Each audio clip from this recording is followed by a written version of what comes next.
Today, we're diving into the life of Luang Pu Eiam, a man whose story truly reads like a legend. It's this incredible blend of history, royalty, and what some would call supernatural power. He's one of the most revered monks in Thai history, and we're about to find out exactly why. So, how does a humble monk end up as the spiritual protector for one of Siam's greatest kings? Well, to answer that, we've got to start with probably the single most dramatic event of his life. A story that connects the royal palace to a quiet monastery. All right, picture this. It's Bangkok, 1897. King Rama V is getting ready for a huge diplomatic tour of Europe. I mean, this isn't just a vacation. It's a massive deal for the country's future. And before he goes, who does he turn to for guidance and protection? A monk he trusts completely, Luang Pu Eiam. And this is what the monk tells him, a really cryptic prophecy. He says the negotiations will go great, but your majesty will face a ferocious four-legged beast. Now think about that. It's not some vague warning, it's super specific, and it points to a danger thousands of miles away. So you have to ask, right? How did this monk earn so much trust from a king that he'd take a warning like that seriously? Well, to really get that, we have to rewind. We've got to go back to the very beginning. You see, his reputation wasn't built overnight on one wild prophecy. It was forged over a lifetime of just unwavering principle. So Luang Pu Eiam's story doesn't start in some grand palace. Nope, he was born into a family of gardeners. But you can tell right from the get-go his path was all about the spiritual. Just look at this timeline. He starts studying at 9 years old, 9, and he completely dedicates himself to his master, a monk named Luang Pu Rod. And this is where the story really takes a turn. See, his master, Luang Pu Rod, was a really respected monk, but he was about to face a huge test of his principles. During the reign of King Rama IV, things got tense. A political and religious conflict started brewing, and it basically forced everyone, Luang Pu Eiam included, to pick a side. And this is where you really see what Luang Pu Eiam was made of. His master, Luang Pu Rod, who was this high-ranking monk at a royal temple, gets demoted and exiled. Why? Because he refused to perform a royal chant, which was seen as a major act of defiance. Now, when that happened, a lot of people probably backed away, but not Luang Pu Eiam. He chose loyalty. He followed his disgraced master into exile and stayed with him, serving him right up until his last day. That's character. Okay, so let's jump into our next section, because that incredible act of loyalty, it didn't go unnoticed. In fact, his unwavering character became the stuff of legend. And eventually, word of this remarkable monk made its way to the ears of the next king. And this king, King Rama V, was a really fascinating ruler. He was all about modernizing the country, but he also had this deep respect for tradition and virtue.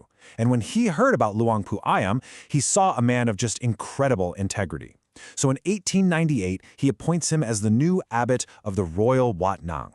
This wasn't just giving him his status back, it brought him right into the king's inner circle, which, you guessed it, brings us right back to that trip to Europe.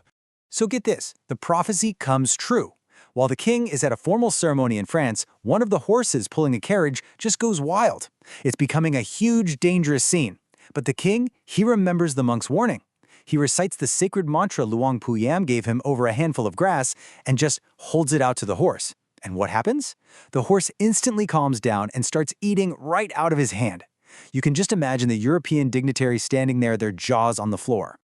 I mean, after something like that, his status as a legend was basically set in stone. His spiritual power wasn't just something you had to take on faith anymore. It had been demonstrated on the world stage. So, naturally, people started wanting to have a tangible piece of that power for themselves. So, let's take a look at the sacred objects he actually created. These things are now considered masterpieces. First up, you've got the Phra Phid Ta. It's actually one of the top 5 metal Phid Ta amulets in all of Thailand, famous for that tangled web of sacred script covering the figure. Then there's the Mak Tui, a really unique amulet made from a specific type of betel nut. It was said to make the wearer invulnerable. And finally, the first medal, created way back in 1924. Today, it's incredibly rare and super valuable. These aren't just trinkets, they're seen as holding a piece of his spiritual energy. And look, his power wasn't just about stories from faraway lands or ancient amulets. It was tested. In 1909, there was this famous official test where he was publicly recognized as one of the 10 greatest psychic monks in the entire kingdom. So what did he do to earn that title? Well, it was something truly mind-bending. In front of a whole crowd of respected monks and officials, Luang Pu Eiam just used his mind. He made a heavy carpenter's wood plane slide back and forth, all on its own. Nobody touching it. An event like that really cemented his reputation as something far beyond ordinary. So, when you start to piece it all together, you've got the complete trust of a king, a prophecy that came true in a wild way, these incredibly powerful amulets, and a public display of psychic power. You really start to get the scale of his influence. And this influence didn't just last a few years. It spanned a period of absolutely massive change in Thailand. He was known as the monk of 4 reigns, and for good reason. His life was so long it stretched across the reigns of 4 different kings. Think about that. He saw the country evolve from the traditional era of King Rama III all the way to the modernizing age of King Rama VI. And he passed away peacefully in 1926. He lived this incredibly long and impactful life, reaching the amazing age of 94. But you know, for all the incredible stories, the miracles, the royal connections, what he left behind was a simple, powerful truth. This was his core teaching. Do good, receive good. Do evil, receive evil. This is a fixed law.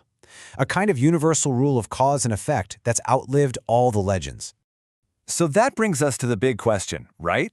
What really makes a legend like this last? Is it the history, the miracles, or the wisdom?